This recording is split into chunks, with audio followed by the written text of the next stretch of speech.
Since the covenant of Genesis 15, verse 18, gives them all the land from the river of Egypt all the way to the river Euphrates, why was only Palestine considered the promised land? This is seen in the 2.5 tribes who settle on the east bank of the Jordan River, as they are considered second best and unspiritual. Could you deal with this issue? I probably should read that verse that he's referring to. It's 15:18. In the same day the Lord made a covenant with Abram, saying, Unto thy seed have I given this land from the river of Egypt. And that river of Egypt is a little river in the Sinai Peninsula. The river of Egypt unto the great river, the river Euphrates.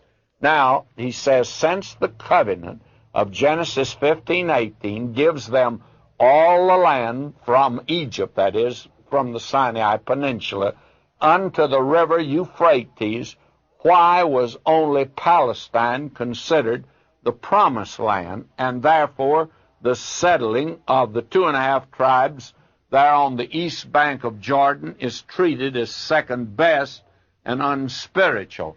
Well, may I say to you, the reason that that small segment is called the Promised Land is because that is the only section that they actually occupied.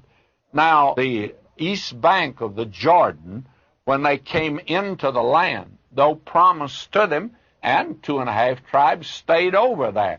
But you see, they were to take the very heart of that land, which they did take, by the way. That is where Jerusalem is, the capital.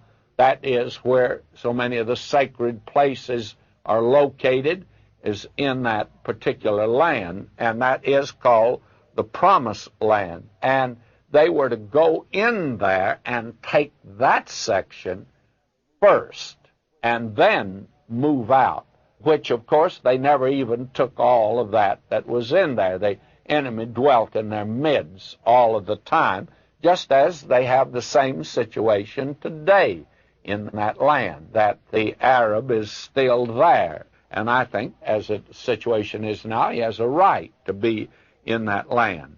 And therefore, it's not considered second best or unspiritual, but they were told to go into the heart of that land and take it first, then move out from that. And it was their failure to do that. I don't think that to say it's second best or unspiritual is quite the thing. It was a lack of obedience to do what God had asked them to do. All of them were to cross over the Jordan River, and they did not do that.